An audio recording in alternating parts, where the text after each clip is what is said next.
வணக்கம் வணக்கம் வணக்கம் எல்லாருக்கும் அம்மா வணக்கம் தான். சாணி மேடம் நல்லா முன்னாடி எதிர்கட்சி தலைவரா வரணும்.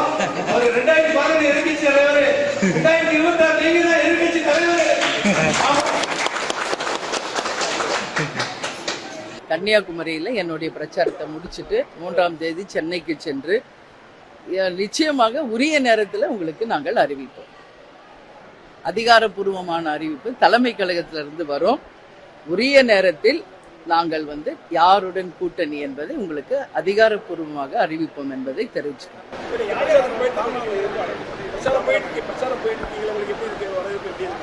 பத்திரிகைக்காரங்க உங்களுக்கே தெரியும். நேற்று நான் இங்கே சிவகாசி, சாத்தூர், நேற்று விருதுநகர் தொகுதி எல்லாம் முடிச்சுட்டு இன்னைக்கு ஸ்ரீவில்லிபுத்தூருக்கு வந்திருக்கேன். இன்று மாலை தென்காசிக்கு போயிருக்கேங்க. அது முடிச்சு திருநெல்வேலி, அதுக்கப்புறம் கன்னியாகுமரி, எல்லா இடத்துலையும் மக்களுடைய அமோகமான வரவேற்பு இருக்கு. ஏன்னா நாங்கள் ஒரு ஸ்கீம் எடுத்து வந்திருக்கோம். ஒன்று உள்ளம் தேடி இல்லம் நாடி நிர்வாகிகள் சந்திப்பு தனியா, மக்களை தேடி மக்கள் தலைவருடைய ரத யாத்திரை ஒரு புறம். அதனால எங்கு போகும் போதெல்லாம் பொதுமக்களுடைய மிகப்பெரிய வரவேற்பும் ஆதரவும் எங்களால பார்க்க முடியுது. தமிழ்நாடு முழுக்க எங்களுடைய 3ஆம் கட்ட பயணம் முடிச்சு இது 4ஆம் கட்ட பயணம்.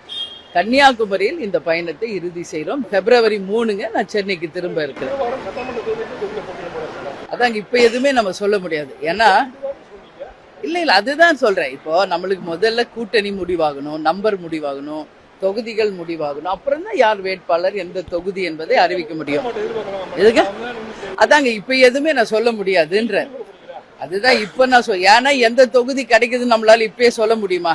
சொல்ல முடியாது. இந்த நிமிஷத்துல எல்லாம் 100% அதிகாரப்பூர்வமாக வந்த பிறகுதான் அதிகாரப்பூர்வமாக நம்ம அறிவிப்போம். எந்த தொகுதிக்கு யார் வேட்பாளர் என்பதும் அப்பதான் அறிவிக்கப்படும். சரிங்களா? எதுங்க என்னங்க?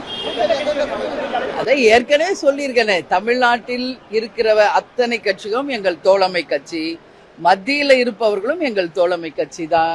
தலைவருடைய குரு பூஜைக்கு அனைத்து கட்சியினருமே குரு பூஜையில பங்கேற்றிருக்காங்க.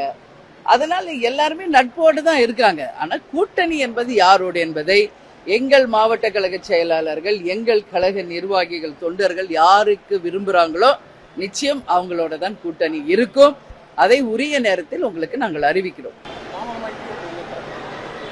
தேர்தல் தேதி அறிவிச்சிட்டாங்களா? சொல்லுங்க. வேட்பு மனு தாக்கல் என்னைக்குன்னு சொல்லிட்டாங்களா? தாமதம் வெறும் உங்களுக்கு தான், பத்திரிகையாளர்களுக்கு தான். இன்னும் 1 மாதத்திற்கு மேல் இருக்கு தேதியை டிக்ளேர் பண்றதுக்கு. மார்ச்ல தான் தேதியை டிக்ளேர் பண்ண போறாங்க. எந்த கால தாமதமும் இல்லை. எங்க கட்சிக்கு எது நல்லது, எப்ப அறிவிக்கணும் என்பது எங்களுக்கு தெரியும். அதனால எந்த காலதாமதமும் இல்லை. ஏன்னா நிறைய டைம் இருக்கு. ஆனா உரிய நேரத்தில் நாங்க அறிவிப்போம் என்பதையும் தெரிவிச்சுக்கிறோம்.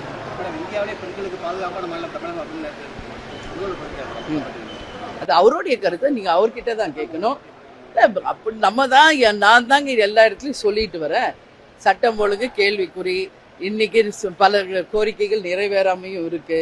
எல்லா மார்க் போடுவீங்க இந்த ஆட்சிக்குன்னு பல இடத்துல கேட்டிருக்காங்க. எல்லா இடத்துலயும் சொன்னது இப்ப உங்க முன்னாடி சொல்றேன். 50% நல்ல விஷயங்கள் பண்ணியிருக்காங்க. 50% இன்னும் நிறைவேற வேண்டியது நிறைய இருக்கு. வாக்குறுதிகள் நிறைய நிறைவேறிருக்கு. சட்டம் ஒழுங்கு பிரச்சனை இருக்கு. எல்லாமே நான் சொல்லிட்டு தான் வரேன். அதுல எந்த மாற்று கருத்தும் கிடையாது. எனவே இனிமேல வரும் ஒரு ஆட்சி நிச்சயம் மக்களுக்கு நல்லது நடக்கும் ஒரு ஆட்சியாக இருக்கும். எதுங்க அதை இப்ப இன்னைக்கே நம்ம எப்படி அது முடிவு பண்ண முடியும்? தேர்தல் முடிஞ்சு ரிசல்ட் வரும்போதுதான் அதுக்கான பதில் இருக்கு.